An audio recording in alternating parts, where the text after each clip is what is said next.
그들이 여호와의 율법책을 가지고 유다에서 가르치되 그 모든 유다 성읍들로 두루다니며 백성들을 가르쳤더라.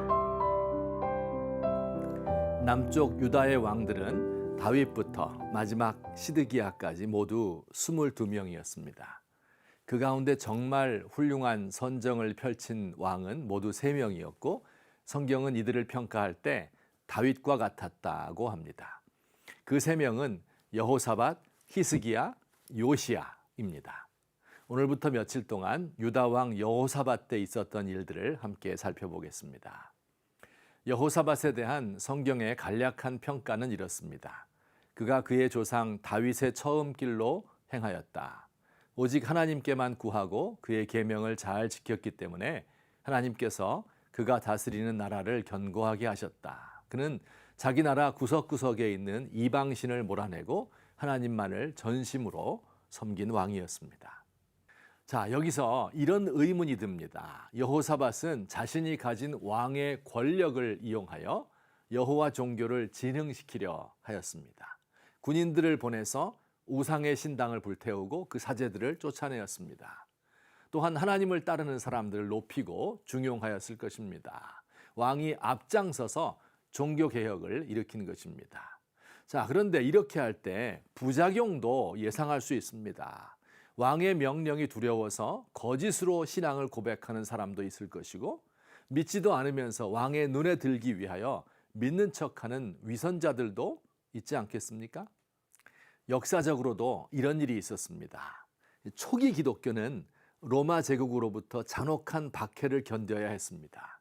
그러다가 주후 313년 밀라노 칙령으로 기독교인들은 자유를 얻었고 제국 안에서 기독교가 자유로이 전파될 수 있게 되었습니다.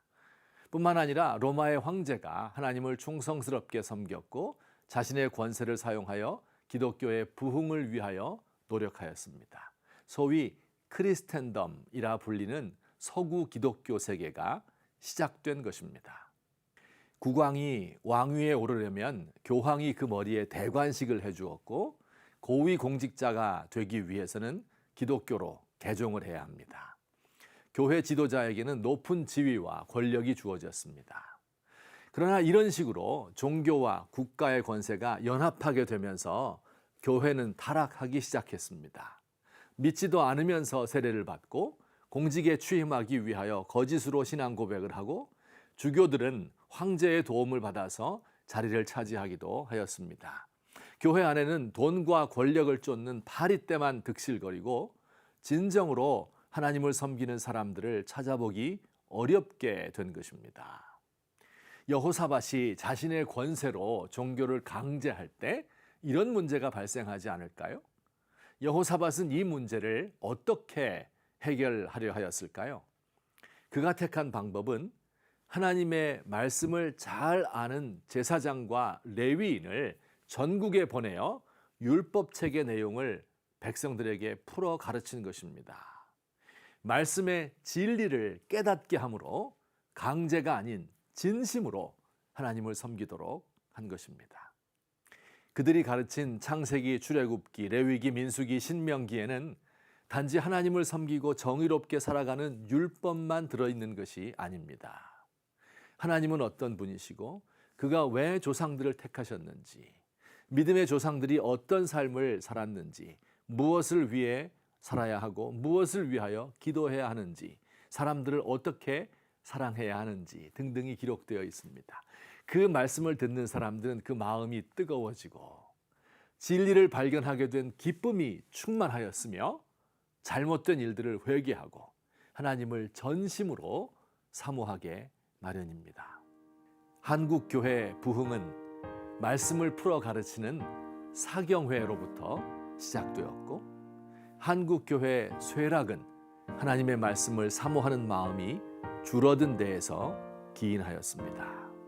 새벽 예배당에서, 골방에서, 지하철에서, 사무실에서 말씀을 읽고 묵상하는 것이 하루의 시작이 되면 얼마나 좋을까요? 3대째, 4대째 예수 믿는 가문을 자랑하는 명목상의 그리스도인들이 많아졌습니다. 경건이 이익의 도구가 되고 신학이 권력의 시녀가 되었습니다. 주여, 살아계신 하나님의 말씀을 사모하는 열망이 우리 속에서 끓어오른다면 그 말씀을 전하고 싶은 간절함이 목회자들의 골수에 불어 견딜 수 없게 된다면 얼마나 좋을까요?